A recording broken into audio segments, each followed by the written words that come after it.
ફરી એક વખત સ્વાગત છે આપ સર્વનું આજના આ રેશિયો એનાલિસિસ એટલે કે ફંડામેન્ટલ એનાલિસિસના આ નેક્સ્ટ વિડીયોની અંદર.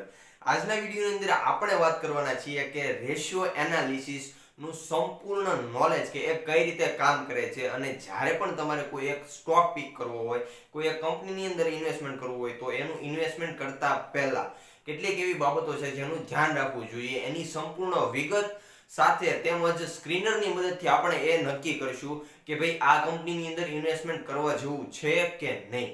એટલે વિડીયોને છેલ્લે સુધી જોજો, કારણ કે આ વિડીયો તમારા માટે મોસ્ટ વેલ્યુએબલ બની રહેવાનો છે.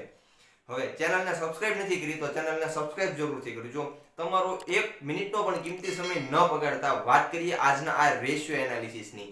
ગયા વિડીયોની અંદર આપણે વાત કરી હતી બેઝિક જે રેશિયો છે એની, પરંતુ આજના વિડીયોની અંદર વાત કરીશું એ બેઝિક વિડીયોને ડિટેલથી સમજવાની. મારી બનતી એવી કોશિશ રહેશે કે આ વિડીયોની અંદર તમને સૌ સાદી સરળ ભાષાની અંદર આ સંપૂર્ણ રેશિયો એનાલિસિસ શીખવાડી શકું. હવે વાત કરીએ આ સૌથી પહેલા, અને એ છે પીઈ રેશિયોની આપણે વાત કરી હતી. પીઈ એટલે કે પ્રાઇસ ટુ અર્નિંગ રેશિયો, એટલે કે તમારે 1 રૂપિયો કમાવવા માટે કેટલા રૂપિયાનું ઇન્વેસ્ટમેન્ટ કરવું પડે અને એ આંકડો મળે એને પીઈ રેશિયો કહેવામાં આવે છે. પરંતુ આ પીઈ રેશિયો એ નીકળે કઈ રીતે, અને કાઢવો હોય આંકડો, કોઈ મેળવવો હોય તાળો, તો એ કઈ રીતે મળે એની વાત કરીએ તો કે પીઈ ને સમજતા પહેલા સૌથી પહેલા ઈપીએસ સમજવું પડે. ઈપીએસ એટલે કે અર્નિંગ પર શેર. આ અર્નિંગ પર શેર, અર્નિંગ પર શેર એટલે શું? તો કે ભાઈ કોઈ પણ સ્ટોક છે, ઇક્વિટી છે, એની અંદરની જે કમાણી છે એને અર્નિંગ પર શેર કહેવામાં આવે છે. હવે આ અર્નિંગ પર શેર એ કઈ રીતે મળે છે? તો કે ભાઈ આ કંપનીની કુલ ટોટલ આ જે અર્નિંગ છે, આ અર્નિંગ ને ભાગીને કુલ ટોટલ જે શેર છે એને ભાગાકાર કરતા જે વસ્તુ મળે છે એને અર્નિંગ પર શેર કહેવામાં આવે છે. એટલે કે આ ઈપીએસ નો કોન્સેપ્ટ કહેવામાં આવે છે કે માની લો કોઈ કંપનીની આજે અર્નિંગ 100 કરોડ રૂપિયા છે, પરંતુ સાથે સાથે એના શેર જે છે એ 10 કરોડ છે, તો આપણને અહીંયા શું મળે? તો કે ભાઈ આને ભાગાકાર કરતા જે મળે એ છે 10, અને એ છે એ આપણો પીઈ રેશિયો સાબિત થાય છે. હવે આગળ વાત કરીએ કે આ પીઈ રેશિયો એ જેટલો ઓછો એટલો જ કંપની માટે ફાયદાકારક છે, અને એટલું જે આપણા માટે પણ ફાયદાકારક છે ઇન્વેસ્ટમેન્ટ કરવા માટે. હવે બીજા રેશિયોની વાત કરીએ, અને એ છે પીબી રેશિયો, એટલે કે પ્રાઇસ ટુ બુક વેલ્યુ. એ આપણા બેઝિક વિડીયોની અંદર આપણે વાત કરી હતી પ્રાઇસ ટુ બુક વેલ્યુ. હવે આ પ્રાઇસ ટુ બુક વેલ્યુ આપણને કઈ રીતે મળે? તો કે ભાઈ આ જે કંપનીની બુક વેલ્યુ છે એના આધારે આપણે નક્કી કરી શકીએ કે ભાઈ કંપનીની કુલ ટોટલ બુક વેલ્યુ છે એના આધારે કે ભાઈ આ બુક વેલ્યુ છે, અને એ આંકડો આપણે સ્ક્રીનની અંદર દર્શાવેલો છે કે સાઈડમાં તમને જે સ્ક્રીનર દેખાય છે એ સ્ક્રીનરની અંદર પીબી રેશિયો પણ દર્શાવેલો હોય છે. હવે આ પીબી રેશિયો જેટલો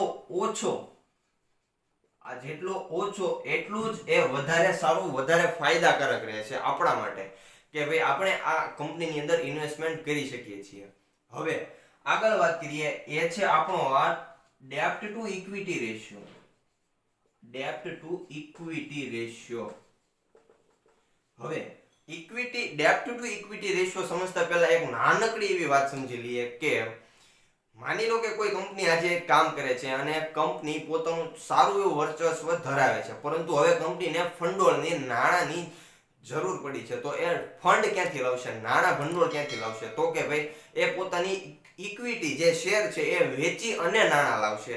અને બીજું કે એ કંપની કોઈ બેંક પાસેથી લોન લે છે તો એ નાણાં લઈ શકશે. એટલે હવે એ કંપનીને શું કરવું પડે? તો કે ભાઈ આ જે ઇક્વિટી છે, આ ઇક્વિટી ઉપર કંપનીને ડિવિડન્ડ આપવું પડે છે. અને હવે જો કોઈ કંપની એ બેંક પાસેથી ઉધાર લોન લે છે તો એને એનું ઇન્ટરેસ્ટ એટલે કે વ્યાજ આપવું પડે છે. તો એ વ્યાજ આપવું વધારે સહેલું પડે કે કંપનીને ઇક્વિટીની અંદર જે ડિવિડન્ડ છે એ આપવું વધારે સહેલું પડે? એ મને કોમેન્ટ બોક્સની અંદર જરૂરથી જણાવજો. હવે આગળ વાત કરીએ કે આ વ્યાજ છે ને એ આપવું વધારે સહેલું પડે, કારણ કે જો આ ઇક્વિટી વહેંચી દેવામાં આવે ને, ઇક્વિટીના બદલામાં જો મૂડી લેવામાં આવે ને, કેપિટલ લેવામાં આવે ને, તો કંપની હંમેશા માઇનસમાં જાય. કારણ કે કોઈ પણ શેર હોલ્ડર, કોઈ પણ કંપનીનો માલિક એ પોતાની ઇક્વિટી હંમેશા પોતાની પાસે રાખે છે. એ કોઈને વેચતો નથી, કારણ કે એને ખબર છે કે મારી કંપનીની વેલ્યુએશન આજે ઇક્વિટીના આધારે અંકાય છે અને ઇક્વિટી ભવિષ્યમાં વધવાના ચાન્સીસ છે. એટલા માટે હું આજે કંપની પાસે, બેંક પાસેથી લોન લઈ અને એનું ઇન્ટરેસ્ટ, એનું વ્યાજ ભરવા માટે સક્ષમ છું. એટલા માટે આ કંપનીની સક્ષમતા નક્કી કરે છે કે કંપની આ ડેપ્ટ ટુ ઇક્વિટી રેશિયો કે એની જે વ્યાજ ભરવાની ક્ષમતા છે એ ડિસાઈડ કરે છે. આમ માની લો આજે અદાણી છે, એ અદાણી પાસે ઇક્વિટી ઓછી હોય પરંતુ એની માટે લોન વધારે હોય, તો એની જે કેપેસિટી છે, મીન્સ કે વ્યાજ ભરવાની જે કેપેસિટી છે એ ઓછી થઈ જાય. શું કામ થઈ જાય? કારણ કે એની પાસે આ ઇક્વિટી ઓછી છે એટલા માટે. હવે આ રેશિયો જેટલો ઓછો છે એ એટલો જ વધારે સારો અને ફાયદાકારક છે. હવે એક સવાલ એવો થાય કે શું આ ત્રણ રેશિયો સમજ્યા પછી આપણે એ નક્કી સીધું જ કરી લેવાનું કે ભાઈ આ કંપની અથવા તો મારે આમાં ઇન્વેસ્ટમેન્ટ કરવું એ વધારે સારું છે, આ કંપની મારા માટે બેસ્ટ રહેશે? ના, એવું નથી. હજી આગળ વાત કરીએ એ રેશિયોની, અને આ ચોથો રેશિયો એ છે આપણો કરંટ રેશિયો. આ કરંટ રેશિયો, અને આ કરંટ રેશિયો ની અંદર આપણે વાત કરી હતી કે ભાઈ માની લો આજે કોઈ કંપનીની એસેટ્સ, આ એસેટ્સ કેટલી છે અને એની આજે લાયબિલિટીઝ, એટલે કે કંપની પાસે આજે કુલ મિલકત છે એને ભાગતા એનું જે દેવું છે, આ મિલકત અને આ દેવું, એટલે કે કંપની પાસે મિલકત કેટલી છે અને દેવું કેટલું છે, એ બંનેને ભાગાકાર કરતા જે આંકડો મળે એ કરંટ રેશિયો માનવામાં આવે છે.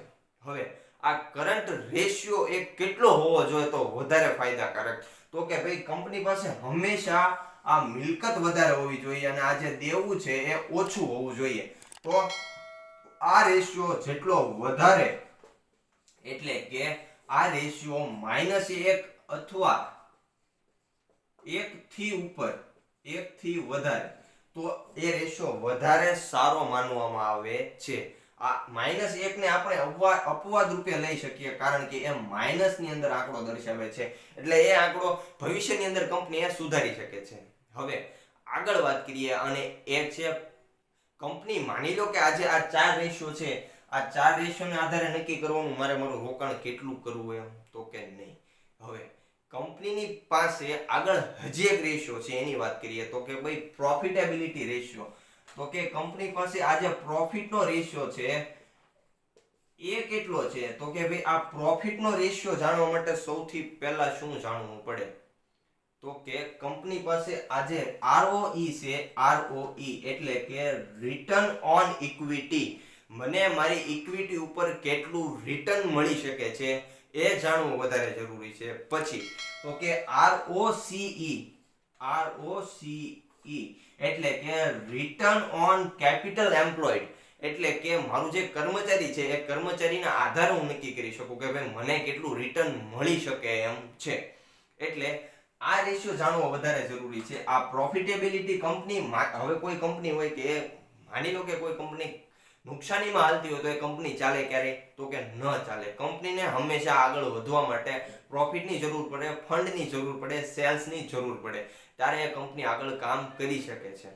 હવે આગળ વાત કરીએ કે આ 4-5 રેશિયો જાણ્યા પછી તમારે શું કરવાનું છે? કે તો કે સ્ક્રીનની અંદર જે સ્ક્રીનર છે કે તમારું ખુદનું એવું એનાલિસિસ તૈયાર કરો કે ભાઈ મારી પાસે આ કંપની છે, આ રેશિયો છે, તો આ રેશિયો જેટલા મારા માટે સારા છે એ રેશિયોના આધારે હું નક્કી કરી શકું મારે મારું ઇન્વેસ્ટમેન્ટ કેટલું કરવું જોઈએ.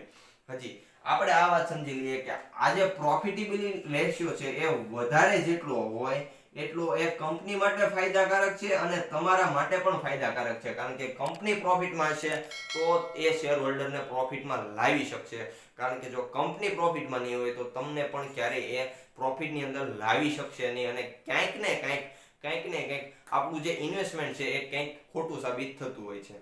સો આજના આ રેશિયો એનાલિસિસની અંદર આપણે કમ્પ્લીટ રેશિયોઝની વાત કરી કે ભાઈ આ રેશિયોઝ તમને કઈ રીતે મદદ કરી શકે છે, અને વિડીયોને છેલ્લે જોયો એ સુધી તમારો ખૂબ ખૂબ આભાર, અને વિડીયોને લાઈક, શેર ચેનલને સબસ્ક્રાઇબ જરૂરથી કરજો અને વિડીયોને શેર બને ત્યાં સુધી કરજો, કારણ કે કદાચ આ નોલેજ એ તમારા માટે વેલ્યુએબલ છે ને એટલું જ એ તમારા કોઈ અરસપરસના મિત્ર કે સગા સંબંધીને પણ એટલું જ મહત્વનું વેલ્યુએબલ રહેવાનું છે. સો વિડીયોને છેલ્લે સુધી જોવા માટે તમારો ખૂબ ખૂબ આભાર.